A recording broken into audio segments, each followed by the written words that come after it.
2024 সালের 5 আগস্ট রাজধানীর চাংখারপুলে পুলিশের গুলিতে শহীদ হন শিক্ষার্থী শাহরিয়ার খান আনাস সহ 6 জন। এ মামলায় 5 মাসের বিচার প্রক্রিয়া শেষে পুলিশের শীর্ষ 8 কর্মকর্তার বিরুদ্ধে আজ রায় ঘোষণা করবেন আন্তর্জাতিক অপরাধ ট্রাইব্যুনাল। এটি পুলিশের বিরুদ্ধে জুলাই হত্যাকাণ্ডের প্রথম মামলার রায়। মামলায় পলাতক প্রধান 4 আসামি হলেন ডিএমপির সাবেক কমিশনার হাবিবুর রহমান, সাবেক যুগ্ম কমিশনার সুদীপ কুমার চক্রবর্তী, রমনার সাবেক এডিসি শাহ আলম মোহাম্মদ আখতারুল ও মোহাম্মদ ইমরুল। গত বছরের 14 জুলাই মামলাটির বিচার কাজ শুরু হয়। পরবর্তীতে 11 আগস্ট থেকে শুরু হয় সাক্ষ্য গ্রহণ। হত্যাকাণ্ডের তথ্য, ভিডিও ফুটেজ, ফোনালাপ সহ নানা তথ্য উপস্থাপন করা হয় জবানবন্দিতে। আজ আন্তর্জাতিক অপরাধ ট্রাইব্যুনাল 1 এর বিচারিক প্যানেল রায় ঘোষণা করবেন, যা সম্প্রচার করা হবে বাংলাদেশ টেলিভিশনে।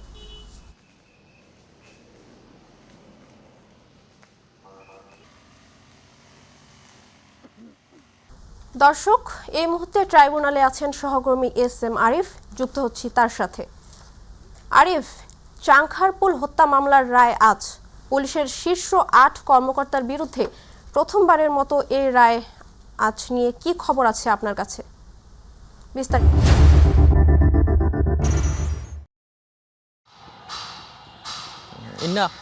ইতিমধ্যেই এই যে মামলায় যে 4 জন আসামি গ্রেপ্তার রয়েছে তাদেরকে কিন্তু নিয়ে আসা হয়েছে এই ট্রাইব্যুনাল প্রাঙ্গণে। আমরা দেখেছি কড়া নিরাপত্তার মধ্য দিয়ে কিন্তু তাদেরকে নিয়ে আসা হয়েছে এই যে ট্রাইব্যুনাল চত্বর। সেখানে আমরা ট্রাইব্যুনাল চত্বরে এই রায়কে ঘিরে দেখেছি যে নিরাপত্তা ব্যবস্থা অনেকটাই বাড়ানো হয়েছে। আমরা ট্রাইব্যুনালের বাইরের যে গেটে সেখানে কিন্তু র্যাব, বিজিবি সহ অন্যান্য আইনশৃঙ্খলা বাহিনী নেতৃত্ব কর্মকর্তাদের দেখেছি সেখানে রয়েছে। তো নিরাপত্তার ব্যবস্থাটি কিন্তু জোরদার করা হয়েছে এই রায়কে ঘিরে। যদি রায়ের কথা বলতে চাই, এখন পর্যন্ত কিন্তু ট্রাইব্যুনালের কার্যক্রম শুরু হয় নাই। এই ট্রাইব্যুনাল 1-এ এই রায়টি ঘোষণা করা হবে, যেটি ট্রাইব্যুনাল 1 কিন্তু আমরা দেখেছি যে 10:30 বা 11টার দিকে বসে থাকে সেখানে। তারপরে হয়তো সেই মামলার কার্যক্রমের যেটি রায়ের কার্যক্রম সেটি শুরু হতে পারে, আমরা যতটুকু জানতে পেরেছি। এই মামলাটি আসলে গত 11 আগস্ট থেকে কিন্তু এই মামলার সাক্ষ্য গ্রহণ শুরু হয়। 23 দিনে 26 জনের কিন্তু সাক্ষ্য নেওয়া হয় এবং সেই সাক্ষীর মধ্যে কিন্তু ছিলেন যে সাবেক উপদেষ্টা সজীব ভুঁইয়া যে রয়েছেন, তিনিও কিন্তু এই যে মামলায় তিনি সাক্ষ্য দিয়েছেন এবং তিনি জানিয়েছেন তারা যখন 5 আগস্ট এই মিছিল নিয়ে চাংখারপুলের দিকে এগোচ্ছিলেন তখনই আসলে এই ঘটনাগুলো ঘটেছে এবং অনেককেই তিনি আহত হতে দেখেছেন। এই কথা বলে কিন্তু তিনি প্রত্যাশা করেছেন যে এই মামলায় যারা শহীদ হয়েছেন, শহীদের পরিবার যেন ন্যায় বিচার পান, সেই প্রত্যাশা কিন্তু তিনি করেছেন। যেটি বলেছে যে এই মামলায় 26 জন সাক্ষীর পরও কিন্তু সাফাই সাক্ষী হয়েছে, তিনজন সাফাই সাক্ষী দেন এবং এরপরে যুক্তিতর্ক উপস্থাপনের পর কিন্তু এই মামলার রায়ের জন্য গত বছরের 24 ডিসেম্বর রায়ের জন্য আজকের দিন কিন্তু ধার্য করা হয়। এখন গতকালকে কিন্তু এই মামলার বিষয়ে আমরা জানতে চেয়েছিলাম প্রসিকিউটর তামিমের কাছে, তিনি রায় প্রত্যাশা কী করেন। তিনি যেমনটি জানিয়েছেন তারা সন্দেহিতভাবে, যেটি প্রসিকিউশন বলছে, সন্দেহিতভাবে তারা এই মামলা প্রমাণে সক্ষম হয়েছেন বলে তারা বিশ্বাস করেন এবং তিনি প্রত্যাশা করেছেন যে সর্বোচ্চ যে শাস্তি রয়েছে মানবতা বিরোধী অপরাধের মামলায়, সেই সর্বোচ্চ শাস্তি তারা পাবেন এবং যারা শহীদ রয়েছেন তারা ন্যায় বিচার পাবেন, সেই প্রত্যাশা কিন্তু গতকালকে করেছেন। আরেকটি মামলা রয়েছে আজকে এই ট্রাইব্যুনালে 1-এই, সেখানে কর্নেল রেজাউল সহ 4 জনের বিরুদ্ধে রামপুরায় 28 জন হত্যা যে মামলাটি, সেই মামলায় আজকে সূচনা বক্তব্য এবং সাক্ষ্য গ্রহণ হওয়ার কথা রয়েছে। এই মামলায় গত বছরের 24 ডিসেম্বর কিন্তু এই আজকের দিন সাক্ষ্য গ্রহণের জন্য সাক্ষ্য গ্রহণের জন্য ধার্য করা হয়েছে। তো এই ছিল আমার কাছে এখানকার সর্বশেষ। আরিফ, আপনাকে ধন্যবাদ। চট্টগ্রামের সীতাকুণ্ডে জঙ্গল সলিমপুরে র্যাবের অভিযানে সন্ত্রাসীদের হামলায় নিহত হয়েছেন উপপরিচালক মোতালেব। এছাড়াও গুরুতর আহত 3 জনকে নেওয়া হয়েছে সিএমএইচে। নিহত র্যাব সদস্য র্যাব 7-এ কর্মরত ছিলেন। সোমবার সন্ধ্যার দিকে জঙ্গল সলিমপুরের ছিন্নমূল এলাকায় অভিযানের সময় এ ঘটনা ঘটে। র্যাব জানায় একটি আভিযানিক দল জঙ্গল সলিমপুর অভিযান পরিচালনা করতে যায়। এ সময় তাদের ওপর অতর্কিত হামলা চালায় সন্ত্রাসীরা। গুরুতর আহত হন 4 জন র্যাব সদস্য। পরে তাদের উদ্ধার করে সিএমএইচে নেওয়া হলে মোতালেবকে মৃত ঘোষণা করেন চিকিৎসক। এ ঘটনার পর থেকেই জঙ্গল সলিমপুরে থমথমে পরিস্থিতি বিরাজ করছে। সেখানে অতিরিক্ত পুলিশ ও র্যাব সদস্য মোতায়েন করা হয়েছে।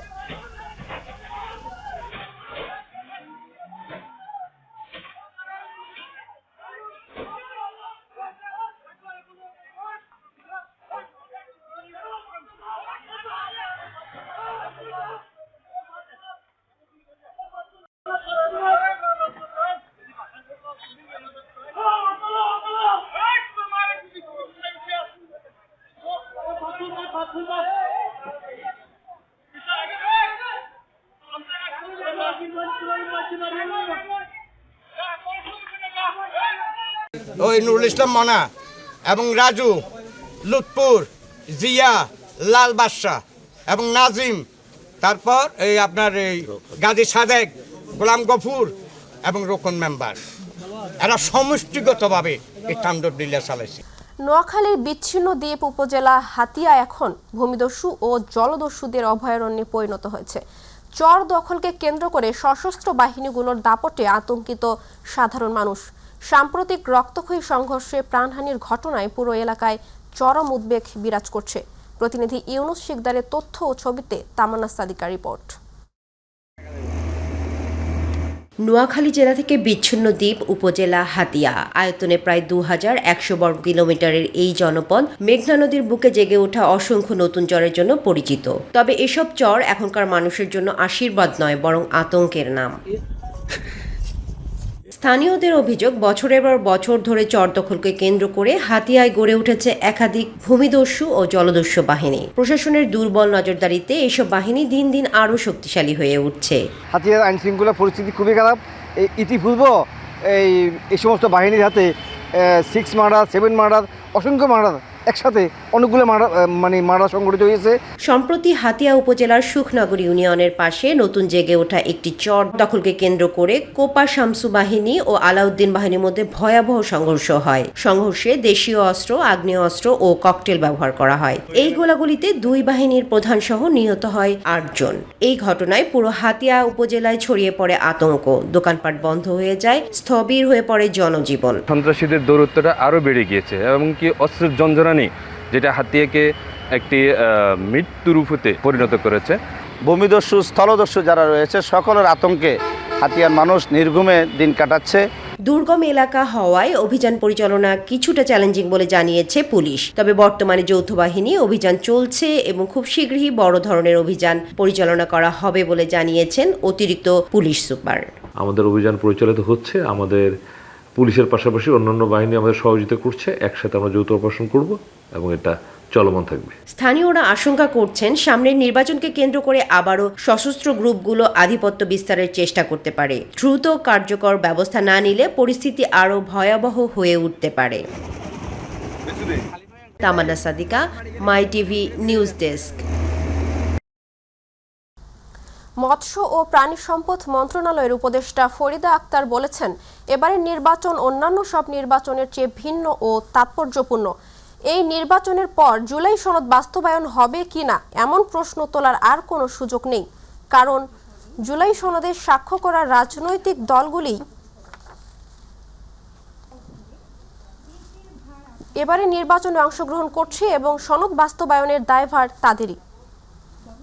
ঝালকাঠি শিশু পার্কে জেলা প্রশাসনের আয়োজনে গণভোটের প্রচার ও ভোটার উদ্বুদ্ধকরণ উপলক্ষে অনুষ্ঠিত সুধী সমাবেশ প্রধান অতিথির বক্তব্যে তিনি এসব কথা বলেন।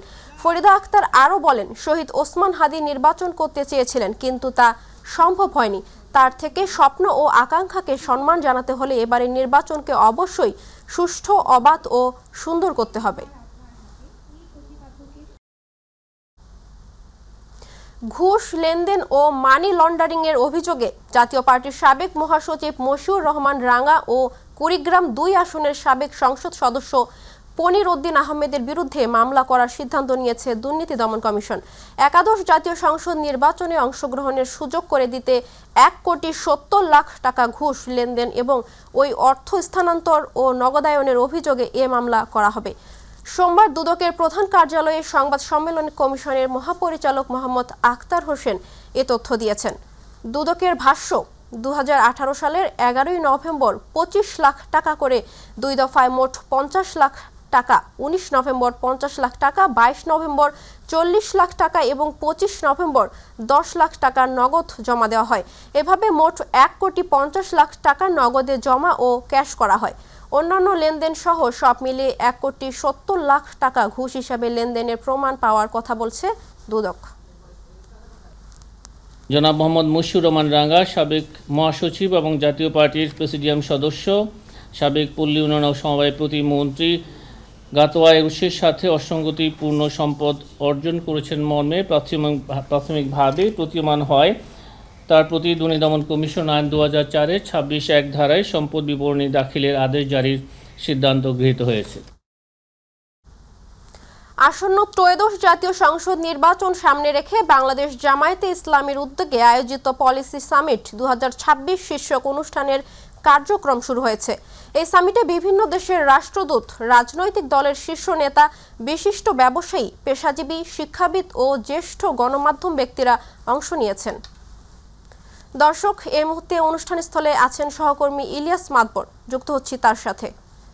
ইলিয়াস, পলিসি সামিট 2026 অনুষ্ঠানে কারা যোগ দিয়েছেন, কি বলছেন অতিথিরা, বিস্তারিত জানান আমাদের।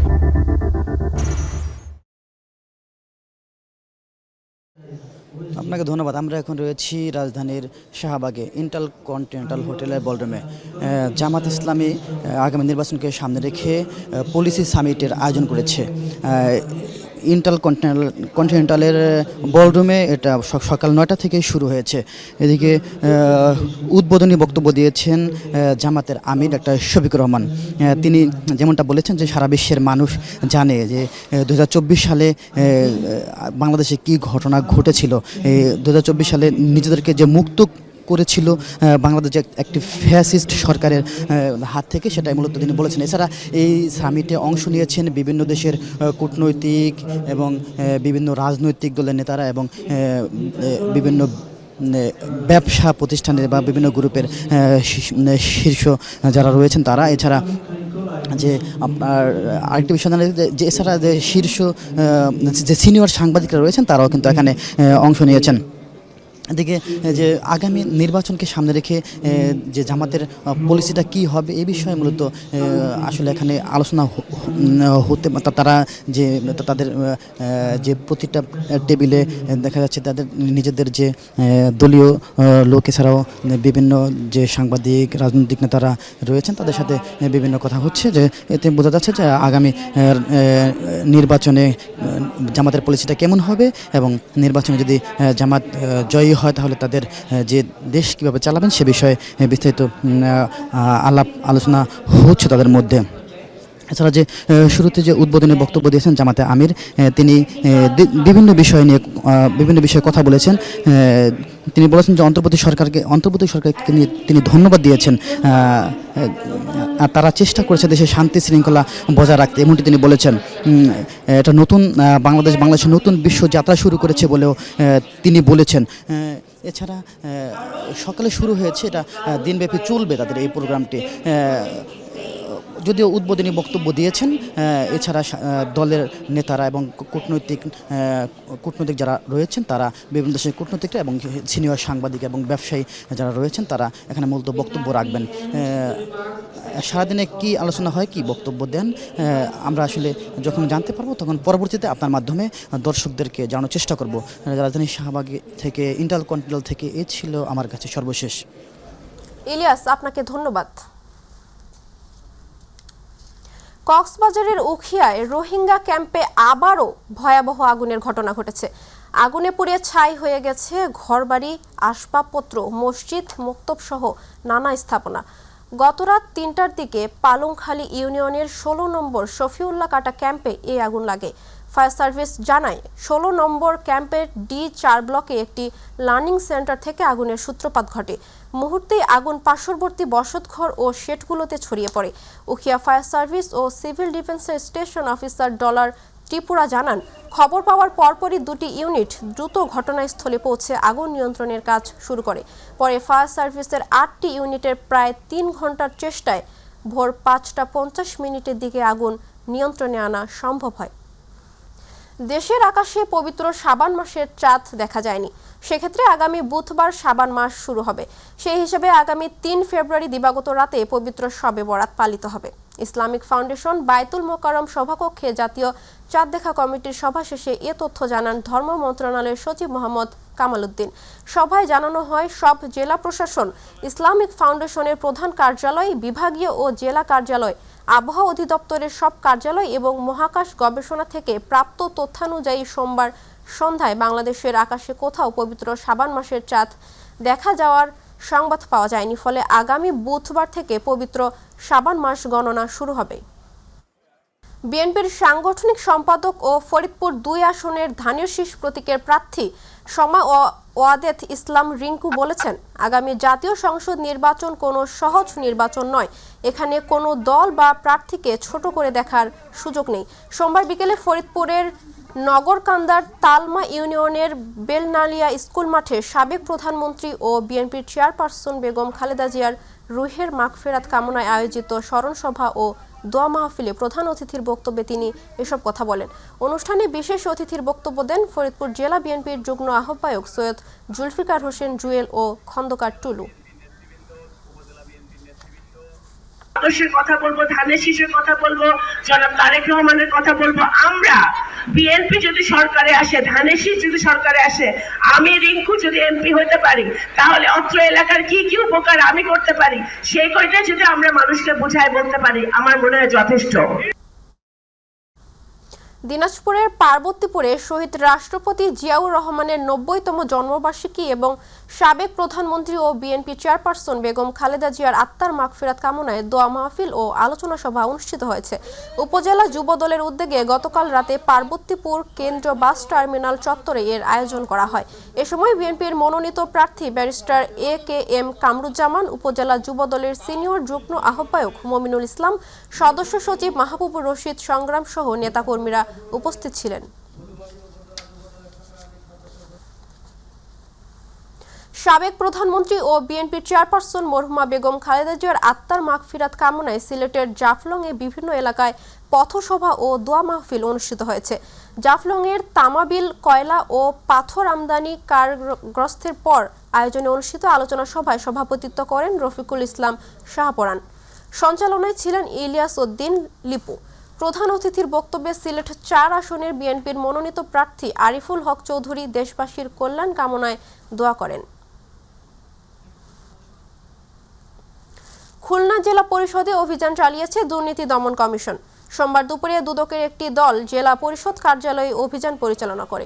অভিযানকালে দুদক কর্মকর্তারা জেলা পরিষদের ভারপ্রাপ্ত ও প্রধান নির্বাহী কর্মকর্তা তাসলিমা আক্তারের কক্ষে প্রায় 1 ঘন্টা অবস্থান করেন। এ সময় তাসলিমা আক্তার দায়িত্ব গ্রহণের পর থেকে বর্তমান সময় পর্যন্ত জেলা পরিষদের আওতাধীন উন্নয়ন প্রকল্প, আর্থিক লেনদেন ও প্রশাসনিক কার্যক্রম সংক্রান্ত নথি পর্যালোচনা করা হয়। অনিয়ম ও দুর্নীতির অভিযোগের ভিত্তিতেই এই অভিযান পরিচালিত হয় বলে জানিয়েছে দুদক কর্মকর্তারা। গাজীপুরের কালিয়াকৈরে ত্রয়োদশ জাতীয় সংসদ নির্বাচন ও গণভোট বিষয়ক মতবিনিময় সভা অনুষ্ঠিত হয়েছে। সোমবার উপজেলা হলরুমে এ মতবিনিময় সভা অনুষ্ঠিত হয়।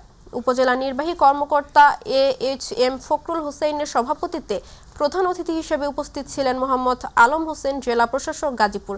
এ সময় আরও উপস্থিত ছিলেন শরীফ উদ্দিন, পুলিশ সুপার গাজীপুর সহ বিভিন্ন পেশার মানুষ ও সাধারণ ও রাজনীতি নেতাকর্মীরা এ সময় উপস্থিত ছিলেন। সাবেক প্রেসিডেন্ট জিয়াউর রহমান স্বাধীনতার ঘোষণা দিয়ে যে সাহসিকতা ও বীরত্বের পরিচয় দিয়েছিলেন সেটি অনন্য। দিনাজপুরের নবাবগঞ্জ উপজেলার মতিহারা গ্রামে সোমবার রাতে দিনাজপুর 6 আসনের বিরামপুর, নবাবগঞ্জ, ঘোড়াঘাট ও হাকিমপুর উপজেলার বিএনপির বিভিন্ন অঙ্গ সংগঠনের সভাপতি, সম্পাদক সহ অন্যান্য নেতাকর্মীদের নিয়ে শহীদ জিয়ার 90তম জন্মদিন উপলক্ষে আলোচনা ও দোয়া অনুষ্ঠানে বিএনপির স্থায়ী কমিটির সদস্য ও ধানের শীষের প্রার্থী ডাক্তার AZM জাহিদ হোসেনের এমন বক্তব্য করেন। এ সময় জেলা বিএনপির সহ সভাপতি আতিকুর রহমান রাজা, 4 উপজেলার সভাপতি সম্পাদক, 4 উপজেলার 7টি ইউনিটের নেতৃবৃন্দ সহ অনেকে উপস্থিত ছিলেন। সাবেক রাষ্ট্রপতি জিয়াউর রহমানের 90তম জন্মবার্ষিকী উপলক্ষে কুষ্টিয়ার ভেরারামপুর মেডিকেল অ্যাসোসিয়েশনে ভেড়ামারায় মেডিকেল অ্যাসোসিয়েশন অফ বাংলাদেশ ড্যাবের আয়োজনে গরিব ও অসহায় মানুষকে ফ্রি চিকিৎসা সেবা, ওষুধ বিতরণ ও পরীক্ষা নিরীক্ষা করা হয়েছে। সোমবার দিনব্যাপী উপজেলায় দামুকদিয়া মাধ্যমিক বিদ্যালয় প্রাঙ্গণে বিভিন্ন জটিল রোগে আক্রান্ত অন্তত সহস্রাধিক নারী, পুরুষ ও শিশু রোগীর চিকিৎসা সেবা দেন কুষ্টিয়া মেডিকেল কলেজের বিশেষজ্ঞ চিকিৎসকগণ।